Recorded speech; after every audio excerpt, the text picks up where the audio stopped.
Baik, kita ke informasi selanjutnya, Saudara. Motif kasus seorang ibu yang tega membunuh anaknya di Bekasi masih dalam tanda tanya. Polisi pun juga sudah memeriksa kejiwaan tersangka atau ibu korban. Polisi menetapkan SNF atau ibu korban sebagai tersangka kasus pembunuhan terhadap anak kandungnya yang masih berusia 5 tahun di Bekasi, Jawa Barat. Sebelum menetapkan sebagai tersangka, polisi juga telah memeriksa kejiwaan ibu korban. Hasilnya, diduga pelaku mengidap skizofrenia. Menurut psikologi klinis ibu dan anak, Anna Surti Aryani, harus ada pemeriksaan lengkap untuk menentukan seseorang mengidap skizofrenia. Tidak mungkin hanya dari 1-2 perilaku saja kemudian kita mendiagnosis seseorang. Perlu ada pemeriksaan yang lengkap, jadi pemeriksaannya itu akan mencakup ada wawancara, ada observasi, juga ada beberapa tes yang perlu dilakukan untuk orang-orang ini.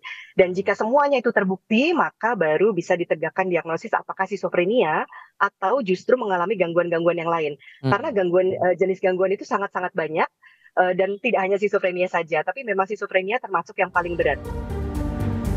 Di lain pihak, ahli hukum pidana Albert Aris menyebut polisi harus profesional dalam menangani kasus ini dan menghadirkan ahli-ahli yang kompeten untuk menentukan derajat hukum yang akan dijatuhkan nantinya.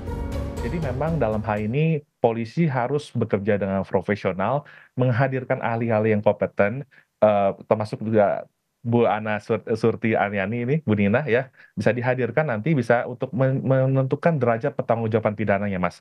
Tentu meskipun ada postulat yang mengatakan furiosus nulla voluntas est, bahwa orang yang kurang sehat jiwanya itu tidak memiliki kehendak. Dalam hal ini polisi harus menelusuri dan mengumpulkan bukti lebih jauh dengan cara menghadirkan ahli. Karena ini tidak harus dengan bantuan ahli, Mas.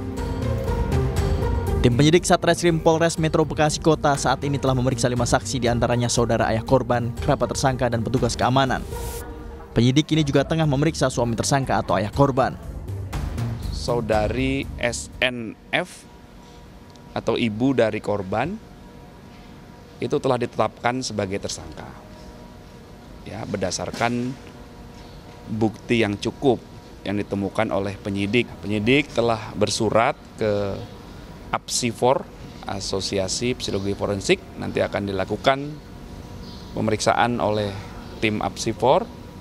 Penyidikan yang dilakukan juga mempedomani prinsip-prinsip scientific crime investigation.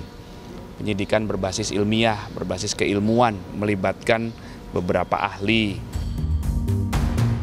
Selama proses pemeriksaan, polisi menyebut pelaku kerap berhalusinasi dan menyebut mendapat bisikan saat membunuh anak kandungnya sendiri. Tim Liputan, Kompas TV.